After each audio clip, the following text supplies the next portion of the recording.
Hello everybody. अपनी new Kia Seltos आने के बाद लगातार 2 हफ्ते तक वही कार चली है। ये कार अपनी जो बलेनो है ये एकदम भी नहीं चली, क्योंकि उसका ही ज़्यादा काम रहता है। कहीं न कभी कभी उसका एक्सेसरी लगवाने चले जाते हैं, तो कहीं कुछ और काम से। तो आज फ़िलहाल इसको चलाने की बारी आई है काफ़ी दिनों बाद, क्योंकि इसका पॉल्यूशन हो चुका था ड्यू, और पॉल्यूशन वगैरह मैंने करवा लिया है।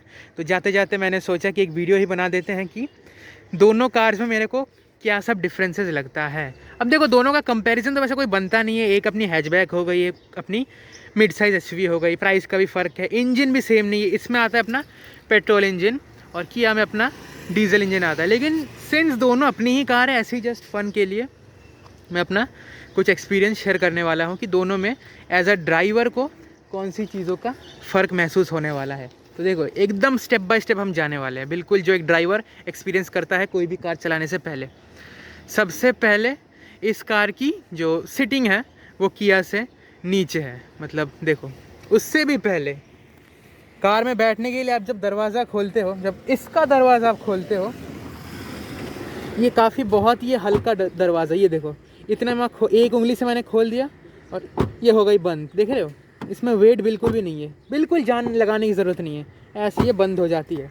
लेकिन अपनी जो किया सेल्टोस का जो दरवाज़ा है वो इससे काफ़ी ज़्यादा भारी है, वो एक बार में नहीं लगता। ये देखो, इस फोर्स में ये जब बंद होता है, किया का दरवाज़ा एक उंगली से ऐसे बंद नहीं होता, उसमें हल्का सा ज़्यादा जान लगाना पड़ता है। तो ये हो गया डोर का। उसके बाद डोर ऐसा खुलता है और ये अपनी हो गई बलेनो की सीटिंग। देखो, इसमें बैठने के लिए मेरा क्या करना पड़ता है, मेरे को ऐसा लगता है कि मैं जैसे जो मेरी नॉर्मल पोजीशन है, इससे मैं थोड़ा सा एक स्टेप नीचे आ चुका हूँ बैठने के लिए। वही किया सेल्टोस में क्या है, अपने को चढ़ के जाना पड़ता है, क्योंकि उसकी सीटिंग ऊपर मिल जाती है। तो उसमें लगता है कि एक स्टेप आप ऊपर बैठते हो जो नॉर्मल पोजीशन है उससे। ये हो गया। इसके बाद अपना मैं दिखा देता हूँ सीटिंग। देखो, ड्राइवर सीट मैंने अपने हिसाब से एडजस्ट कर लिया है। सीट का बता देता हूँ कि इसका जो थाई सपोर्ट आता है बलेनो का, ठीक ठाक है, लेकिन किया सेल्टोस से कम है। इसीलिए हाईवे में इस कार में थकान ज़्यादा होती है, क्योंकि देखो थाई सपोर्ट हल्का सा और बेहतर होता तो मज़ा आ जाता। लेकिन ठीक है, कोई बात नहीं। अब बताता हूँ ड्राइविंग पोजीशन। देखो, कैमरे को मैं बिल्कुल अपने आँखों के सामने रख रहा हूँ और ऐसी कुछ मेरे को व्यू आती है बलेनो से। मेरे को वाइपर वगैरह दिखता है, लेकिन बोनेट मेरे को 1% भी बलेनो में नहीं दिखता है। अब आप देख सकते हो किया सेल्टोस का मेरा जो विज़न है, आंखों के सामने कैमरा है, उसमें मैं कितना ऊंचा बैठता हूँ, और बॉनेट मेरे को काफ़ी ज़्यादा उसमें दिखता है। पूरा एज तक नहीं दिखता, लेकिन ऑलमोस्ट मैं कहता हूँ कि 75% तक बॉनेट उसमें दिख जाता है अपनी किया सेल्टोस में। ये हो गया, ऐसी कुछ अपनी हो गई। इंटीरियर बता देता हूँ, बलेनो की ब्लैक है, किया सेल्टोस की ब्लैक एंड बीज है। इसमें फ़ायदा बलेनो में मिल जाता है कि अपना इसको मेंटेन करना काफ़ी इजी है। देखो, 3 साल कार में हो चुका है, लेकिन आज तक इसमें कोई ऐसी, जो बोलते हैं ना, क्या बोलते हैं वो, ड्राई क्लीनिंग वगैरह सीट की कुछ नहीं हुई अभी तक, बिल्कुल चकाचक मेंटेन्ड है। किया में वो दिक्कत आएगी, क्योंकि वो बीच कलर की सीट मिलती है तो जल्दी गंदी होगी 100%। लेकिन एक दिक्कत बलेनो की ब्लैक इंटीरियर में ये है, देखो अभी फरवरी का महीना ऑलमोस्ट ख़त्म होने वाला है, और अभी से धूप देखो, ब्लैक इंटीरियर बहुत जल्दी गर्म हो जाता है। तो बलेनो में गर्मी आपको ज़्यादा लगती है, आपको एसी चलाना ही पड़ेगा कुछ दिनों के बाद से। लेकिन किया में हल्का सा ठंडा रहता है। ये हो गया ऐसा कुछ। और बताने को क्या है, काम करते भाई, स्टार्ट ही कर देते, ठीक है। दोनों में अपने को पुश स्टार्ट स्टॉप मिल जाता है। मैंने स्टार्ट किया बलेनो को, इसमें अपना पेट्रोल इंजन मिल जाता है, उसमें डीजल। देखो, इस वीडियो में हम परफॉर्मेंस का कंपैरिजन नहीं करने वाले, क्योंकि वो फेयर नहीं होगा ना। ये पेट्रोल इंजन है, वो डीजल। मैं कैसे बताऊँ कि इसमें पावर कम है, उसमें पावर ज़्यादा, ये सब चीज़ नहीं, ठीक है। अब देखो, म्यूज़िक मैंने जब चला ही दिया, म्यूज़िक का भी बता देता हूँ। इस कार में जो स्पीकर मिलते हैं ना बलेनो में, इतने गंदे स्पीकर भाई, इतने गंदे स्पीकर, आवाज़ में कोई क्लैरिटी नहीं है। बेस अगर कुछ गाना लगा दिया बेस वाला, तो धम धम से एकदम साउंड फटने लग जाती है। तो ये दिक्कत इस कार में है। मतलब म्यूज़िक के शौकीन अगर आप हैं, तो आपको बिल्कुल भी इसमें मज़ा नहीं आने वाला है। वही किया सेल्टोस में आपको जो स्पीकर मिलते हैं, इसके कंपैरिजन में बेहद ही अच्छे स्पीकर है। भले ही वो बोस के ना हो, आर्कमिस के हो, लेकिन फिर भी आवाज़ 1% भी नहीं फटती, बहुत ही ज़्यादा क्लैरिटी है। तो उस चीज़ में आपको मज़ा आ जाता है भाई।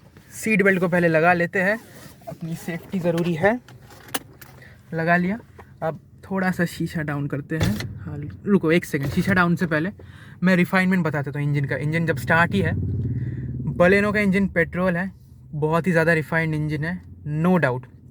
लेकिन किया सेल्टोस का जो डीजल इंजन है भले ही वो डीजल इंजन है लेकिन फिर भी वो बहुत ही ज़्यादा वो भी रिफाइंड इंजन है। आइडल पोजीशन में बलेनो की इंजन ज़्यादा रिफाइंड है मेरे को जो लगता है। इसमें 1% भी साउंड नहीं आती। किया सेल्टोस में हल्का सा साउंड आता है, लेकिन जब कार चलती है ना, चलती वक्त किया सेल्टोस ज़्यादा मेरे को रिफाइंड लगती है, क्योंकि उस कार का इंसुलेशन इससे बढ़िया है। इसके हर चीज़ इतने हल्के हैं ना, इसीलिए सारी बाहर से नॉइज़ आती है। अगर कोई बंदा साइकिल चलाता है, साइकिल के टायर की नॉइज़ भी अंदर आती है, लेकिन किया में वो दिक्कत अपने को नहीं मिलती। हैंड ब्रेक का मैं बता देता हूँ। देखो इसकी हैंड ब्रेक की क्वालिटी आप देखो, आइडल पोजीशन में कितनी सी बेकार क्वालिटी, चीप प्लास्टिक ऐसी लग रही है, लेकिन किया में वो दिक्कत नहीं है। उसकी देखो सेफ्टी दोनों में ही अपनी कार्स में एवरेज है, मतलब इसकी तो बुरी ही है, बहुत ही बुरी है, उसकी एवरेज है। मैं जस्ट बिल्ड क्वालिटी का बता रहा हूँ। बिल्ड क्वालिटी में वो कार इससे ज़मीन आसमान का फ़र्क है दोनों में।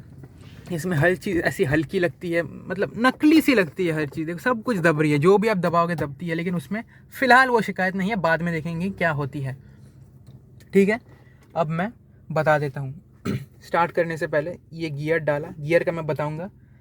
इस कार में क्या है, टॉर्क कम है, इसीलिए देखो अपने को हल्का सा रेस देना पड़ता है इसको ठीक ठाक उठाने के लिए। देखो वैसे बिना रेस के उठ तो जाती है, वैसी कोई दिक्कत नहीं है, लेकिन अगर आपको मतलब हल्का सा स्पीड में उठाना है तो आपको रेस देना ही पड़ेगा। सिर्फ क्लच के सहारे बहुत ही धीरे धीरे उठती है कार। तो भाई जाने देते हैं भाई, चलो। लेकिन उसमें क्या है, अपनी किया सेल्टोस में इतना ज़्यादा टॉर्क है ना इसके कंपैरिजन में, आप हल्का सा क्लच छोड़ोगे बम से उठने लगती है। आपको रेस देने की कोई ज़रूरत ही नहीं है। Specially bumper to bumper traffic में भी इसमें हल्का सा रेस देना पड़ता है अगर आपको मतलब जल्दी से जाना है, लेकिन उस कार में ऐसे ही उठती है। अब राइड क्वालिटी का मैं बता देता हूँ। किया सेल्टोस में अपने को जो सस्पेंशन मिलता है वो मिलता है काफ़ी स्टिफ, लेकिन बलेनो में जो अपना सस्पेंशन है वो अपने को मिलता है सॉफ्ट। तो जनरली क्या होगा, सॉफ्ट सस्पेंशन में राइड क्वालिटी बेहतर होगी और स्टिफ में राइड थोड़ी सी अनकंफर्टेबल सी होगी। ये तो है, लेकिन मैं पर्सनली अपना बताऊँ, मेरे टेस्ट के अकॉर्डिंग, मेरी जो ड्राइविंग स्टाइल है वो सब के अकॉर्डिंग देखते हुए मेरे को स्टिफ सस्पेंशन ही ज़्यादा पसंद है, क्योंकि उसमें यार कार में स्टेबिलिटी बढ़िया रहती है ना, कॉन्फिडेंस आता है। इसकी भी राइड क्वालिटी बहुत ही अच्छी है, लेकिन मेरे टेस्ट के हिसाब से मेरे को उसकी थोड़ी सी ज़्यादा पसंद आती है। जो स्टिफनेस है जो आप फील करते हो ना, मस्कुलैरिटी, वो मेरे को ज़्यादा पसंद है। खैर ये तो सब्जेक्टिव है, जिसको जो भी पसंद हो सकता है। इसमें कोई भी कार की मैं बुराई नहीं कर रहा, अच्छा नहीं कर रहा, जस्ट अपना ओपिनियन बता रहा हूँ। अब बात करते हैं स्टीयरिंग व्हील के बारे में। उससे पहले स्टीयरिंग व्हील पे अपना आ जाता है हॉर्न। इस कार की हॉर्न में भी मज़ा नहीं है। ये देखो ये पी पी सी हॉर्न है, इससे आज तक कोई साइड देता ही नहीं है। जितना भी आप रिक्शा वाला का हॉर्न दो, ऑटो वाले का हॉर्न दो, कोई साइड ही नहीं देता। इतनी हल्की हॉर्न है। और इस हॉर्न में एक शिकायत है, हाईवे में हॉर्न फटने लग जाती है। मतलब मान लो आप हाई स्पीड पे चला रहे हो 80-90 के बीच में, और आपने कंटिन्यूसली 2 सेकंड तक हॉर्न प्रेस कर दिया, क्या होता है, हॉर्न बजते बजते फेड हो जाती है, जैसे कि टी करके ऐसे चली जाती है। मतलब एक प्रॉपर साउंड नहीं बनता है। लेकिन उस कार की किया की हॉर्न, वो पॉ वाली हॉर्न आपको मिलती है, वो बहुत ही ज़्यादा लाउड हॉर्न है। और मतलब मेरे को तो मज़ा आता है, लेकिन साइड वाले बंदों को मज़ा नहीं आता जो मेरे आगे पीछे चलते हैं, क्योंकि उनको इतना इरिटेटिंग लगता है, इतना तेज़ हॉर्न है, तो वो मजबूरी में साइड दे ही देते हैं। ये हो गया। अब मैं बात करता हूँ स्टीयरिंग व्हील के बारे में। स्टीयरिंग व्हील दोनों कार्स की बहुत ही लाइट है, इसमें कोई शिकायत नहीं है। मेरे को लगता है जो स्लो स्पीड्स में है दोनों कार्स की इक्वली लाइट है, ना इसकी ज़्यादा लाइट है उससे, ना उसकी ज़्यादा लाइट है इससे।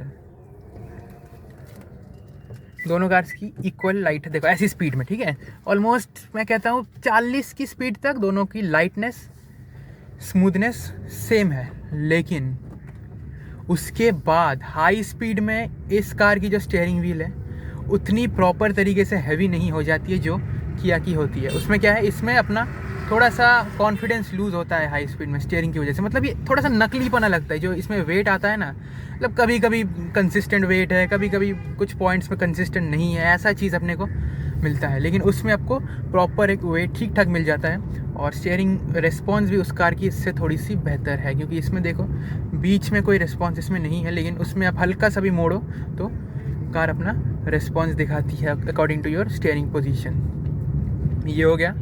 अब मैं बात करूँगा एक चीज़ की, NVH के बारे में। देखो नॉइज़ मैंने बता दिया, रिफाइनमेंट लेवल, आइडल स्पीड में ये ज़्यादा रिफाइंड है, और चलती कार में वो ज़्यादा रिफाइंड है। अब मैं वाइब्रेशंस की बात करता हूँ। वाइब्रेशंस के मामले में ये कार जीत जाती है, क्योंकि इस कार में आपको कहीं पे वाइब्रेशन नहीं मिलता। इंजन अगर ऑन है, स्टीयरिंग पे 1% नहीं, गियर नॉब पे 1% भी वाइब्रेशन नहीं है।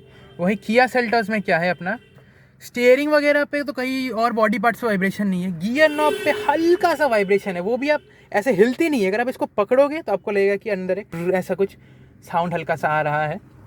बहुत ही मिनिमल है, लेकिन है इसके कंपैरिजन। और second of all, Kia Seltos को जब आप स्टार्ट करते हैं डीजल वेरिएंट को, स्टार्ट करते वक्त जब आप इग्निशन ऐसे दबाते हो उस बटन, तो हाफ सेकंड में जो स्टार्ट होती है ना, वो हल्का सा झटका मार के स्टार्ट होती है, ऐसे मतलब कार ऐसे शेक करके।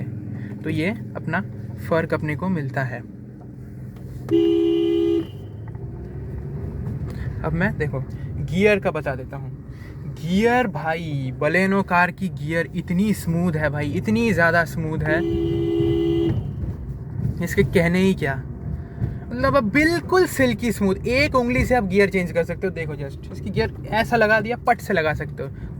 आपको जो हाईवे में क्विक शिफ्टिंग करनी होती है ना, इसमें बहुत ही गियर मज़ा आता है चेंज करने में। आपको फील होता ही नहीं कि भाई जो मैनुअल में दिक्कत आती है ना, लोग परेशान हो जाते हैं सिटी में गियर बदलते बदलते। इसमें मेरे को उल्टा मज़ा आता है, ऑनेस्टली बता रहा हूँ। किया में क्या है, उसकी गियर इससे थोड़ी कम स्मूथ है। मतलब थोड़ी सी, हो सकता है कि नई कार है, अभी गियर ठीक से खुली नहीं है, ऐसी भी हो सकती है, लेकिन अभी तक तो इसकी बहुत ही बेहद ज़्यादा स्मूथ गियर है। ये देखो,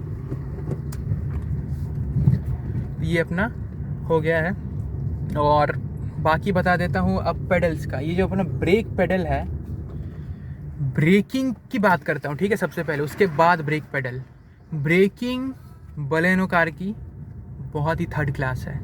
सच बता रहा हूँ, अपनी कार है, फिर भी मैं कुछ ऐसा बड़ा ही नहीं करने वाला, क्योंकि इस कार में ब्रेकिंग में भाई कॉन्फिडेंस मिलता ही नहीं है। ऐसी स्पीड में ठीक है, फिर भी ब्रेकिंग चल जाती है, लेकिन हाई स्पीड में अगर आप ज़ोर से ब्रेक मारते हो ना, मान लो 100 की स्पीड में आप चला रहे हो कार हाईवे पे, और सामने से कुछ गाय वगैरह, कुछ जानवर वगैरह आ गया, या फिर कोई गाड़ी वगैरह कुछ भी आ गया, अगर आप ब्रेक मारते हो ना, कार सीधी रुकती ही नहीं है यार।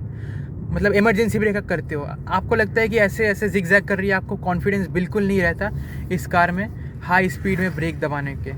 लेकिन किया सेल्टॉस में क्या है, उसमें अपने को चारों डिस्क ब्रेक मिल जाते हैं, और उस कार की ब्रेकिंग भी बहुत अच्छी है। ब्रेक का बाइट का मतलब जो पेडल का बाइट है वो भी अच्छा है। इस कार में क्या है, आपको ब्रेक पेडल आधा ऑलमोस्ट दबाना पड़ेगा, ऑलमोस्ट आधा ही नहीं, एटलीस्ट ब्रेक जो पेडल है उसको अपने को 30% प्रेस करना पड़ेगा। उसके बाद अपने को ब्रेक की फील आती है, आपको लगेगा कि हाँ भाई अब कार रुकने वाली है। लेकिन किया में क्या है, आप ब्रेक पेडल दबाते ही आपको लगेगा कि हाँ भाई कार झटके से रुक रही है, तो ब्रेक दबाने में मज़ा आता है।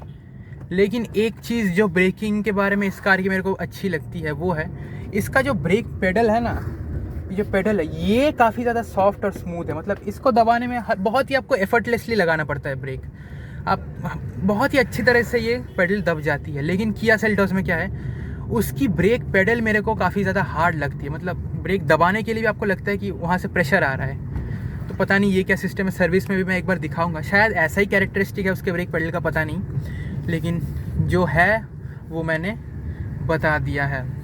अब और क्या मिस कर रहा हूँ मैं दोनों कार में, सब कुछ तो हो गया।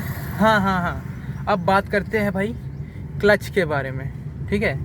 ये देखो क्लच, मेरे को लगता है इस कार का जो क्लच का ट्रैवल है ये ज़्यादा है। मतलब जो बाइटिंग पॉइंट है, आपने क्लच पूरा दबा दिया, कितना क्लच छोड़ने पे कार जो मूवमेंट दिखाती है, इस कार में आपको क्लच काफ़ी ज़्यादा छोड़ना पड़ता है कंपेयर टू दैट कार, तब आपकी कार मोशन दिखाती है। लेकिन उस कार में क्या है, आपने क्लच फुल दबा दिया, न्यूट्रल से फर्स्ट गियर दबा दिया, और आप आधा आपने क्लच छोड़ दिया हल्का सा, तभी कार अपना मूवमेंट दिखाना स्टार्ट करती है।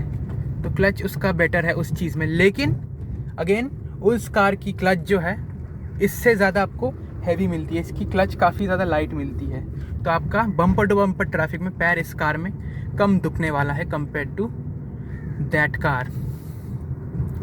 तो मोस्टली तो मेरे को लगता है सारी चीज़ें मैंने कवर कर दिया है। ओ हाँ, लास्ट एंड फाइनल चीज़ जो मैं बताने वाला हूँ वो है दोनों कार्स का हेडलाइट्स। देखो वैसे तो दोनों ही कार्स में अपने को वाइट लाइट्स मिल जाती है एलईडी, लेकिन बलेनो में आपको एलईडी के साथ प्रोजेक्टर मिलता है, वेराज इन किया सेल्टॉस आपको फुल्ली एलईडी लाइट्स मिलता है रिफ्लेक्टर बेस्ड, उसमें प्रोजेक्टर नहीं है। तो देखने में जो बाहर से लुक आती है किया सेल्टॉस की बढ़िया, क्योंकि उसमें DRL वगैरह आ जाती है बिल्कुल वो ग्रिल तक, फिर लाइट्स की डिज़ाइन भी काफ़ी अच्छी है। लेकिन जब आप ड्राइव करते हो तब आपको फील होगा कि बलेनो की लाइटिंग काफ़ी अच्छी है। इसका थ्रो भी बढ़िया है ज़्यादा, इसका जो ब्राइटनेस है, इंटेंसिटी है, वो भी किया से बढ़िया है जब आप हेडलाइट्स को कंपेयर करते हो। तो मैंने अपना फुल एक्सपीरियंस शेयर कर दिया है दोनों कार्स का, क्योंकि दोनों ही अपनी कार्स है, तो मेरा भी ऐसा फ़र्ज़ बनता है कि दोनों में मैं क्या फ़ील करता हूँ, किस चीज़ में कौन सी कार आगे है। तो अगर आपको ये वीडियो पसंद आया है तो लाइक करना, और ऐसी वीडियोस देखने के लिए चैनल पे सब्सक्राइब भी कर देना।